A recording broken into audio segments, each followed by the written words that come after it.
Hello and welcome to New Zealand Property Seminar. Our topic today is why invest in New Zealand. A bit of a background about myself. I'm from Malaysia. I was born in Malaysia and I grew up in Brunei Darussalam. Came to New Zealand in 1996 and we stayed here ever since.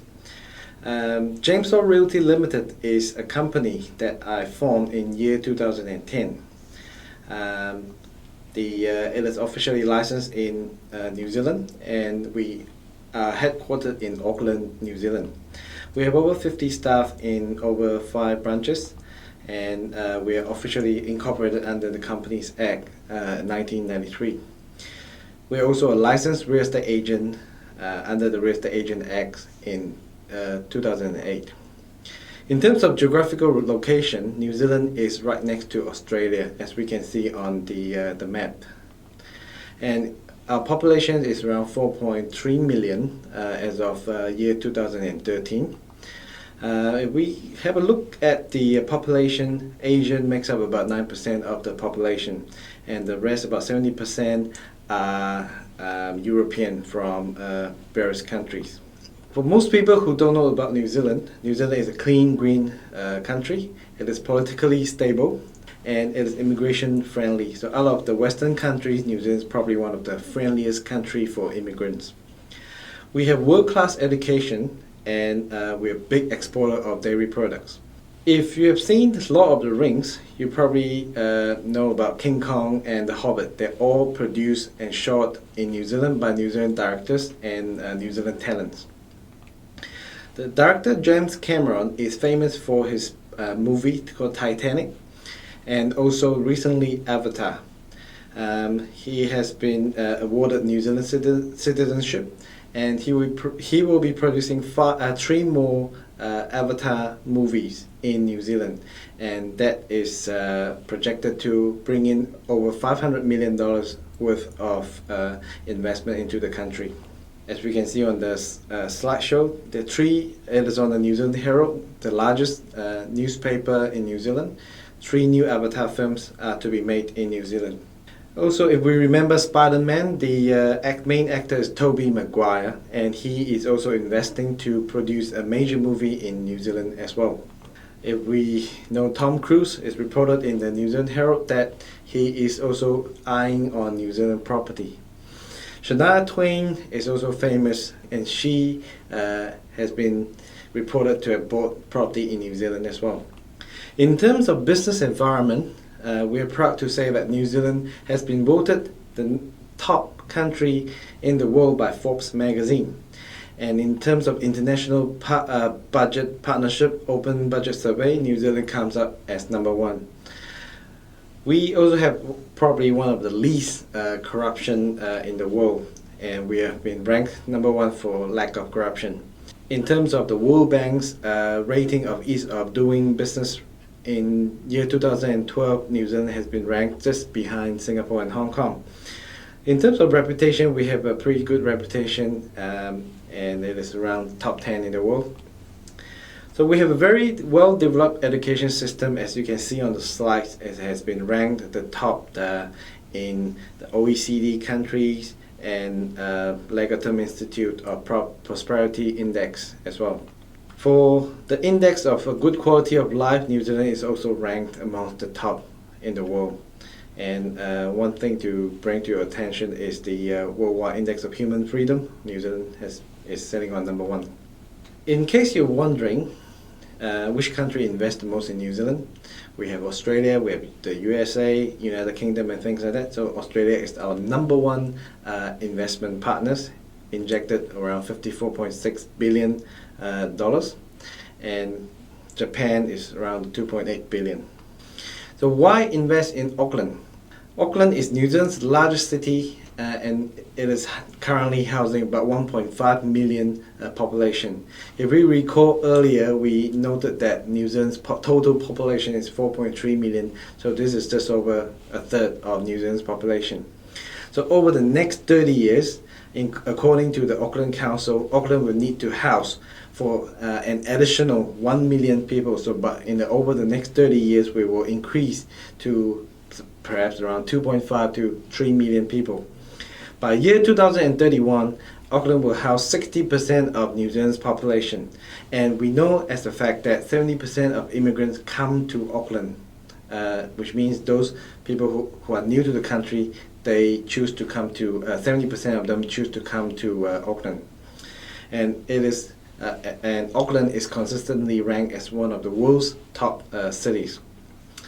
In year 2013, Knight Frank website has reported New Zealand to be ranked number 7 globally in terms of solid capital growth at around positive 12.7% annually.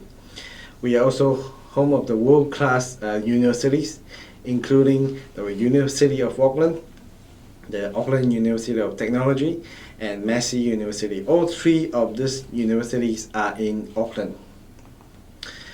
So the main question is this: how much stamp duty do you pay when you buy a property in New Zealand? The answer is no. There's no stamp duty in New Zealand. It has been abolished many years ago. Is there capital gains tax when you buy property in New Zealand? The current capital gains tax is set to 0%, which is also no, there's no capital gains tax here. Do you pay inheritance tax, or in some country they call it death duty or estate tax? There's also no such thing in New Zealand. It was abolished, I think, around 1992, many years ago. Recently, gift duty has been also abolished from the New Zealand tax system, which means when you pass a property to someone, there's no gift duty to pay, so it's 0 tax at the moment. In terms of land tax, is there land tax in New Zealand? There's no land tax in New Zealand. In terms of luxury tax, and say if you, in some countries when you buy more than one property, you are subjected to luxury tax, but in New Zealand, no such thing as well. You can buy as many property as you like. Can foreigner buy New Zealand property? The answer is yes. Foreigners can buy New Zealand property. Non-residents can buy New Zealand properties. In terms of the sizes, the limits, normal houses, normal apartments and shops, foreigners and non-residents can freely trade, buy and sell in New Zealand. Of course, there are some other bigger properties and more what they consider sensitive properties. Those will be subject to the Overseas Investment Office approval. Is there restriction on the time on selling? Say in some countries you have to hold the property for a certain number of years before you can on-sell it. But in New Zealand there's no such restriction. You can sell it and on-sell it as whenever you want. So just to recap, the key advantages of New Zealand properties, investing in New Zealand properties are no stamp duty, okay? There's no capital gains tax, there's no inheritance tax, there's no gift duty, there's no land tax, there's no luxury tax, there's no restrictions in selling to non-residents. So in some countries, when you buy property in their country, when you sell, you can only sell it back to their local residents or citizens. But in New Zealand, you can freely sell it to anybody that is willing to buy your property, as long as they can afford it. And there's no restriction on the time of selling. There's a question that I'm often asked: is it easy to rent out in New Zealand? The answer is yes. The statistics published by the Ministry of Business, Innovation and Employment, it is a government department, it states that Auckland City's rental vacancy rate as of March 2013 is only 2.4%, which means out of 100 properties, there are probably only 2.4 of them could be vacant. Is there upside potential in terms of your investment? Yes. What's the upside potential? So the last 10 years, Auckland median dwelling prices have increased over 103%. That is, I believe, is very conservative. So some properties have increased 20-30% in a year, which is not uncommon. So, but conservatively, you can pretty much expect property to be increasing at a slow rate. On the slide, if you would pay attention to the period where there's global financial crisis around 2007 to 2009, you see that the prices in New Zealand has not been dropping dramatically. It has been around, remained quite stable. And some reports by New Zealand Herald says that rent could increase by 50% in the next few years. Okay, and there are also a lot of reports that you'll be able to Google online talking about New Zealand property prices and the New Zealand property market in general. So when you purchase a property or when you sign up to buy a property in New Zealand or when you're from overseas, you transfer the funds to a lawyer's trust account, and generally this will be the vendor's or the developer's lawyer's trust account. And this fund that you put in is guaranteed by law. It is very safe, and it is guaranteed by up to $100,000 in New Zealand. Can you resell to non-residents? So we've covered that before. Yes, you can resell to New Zealand. The other question is, can non-resident get a loan in New Zealand?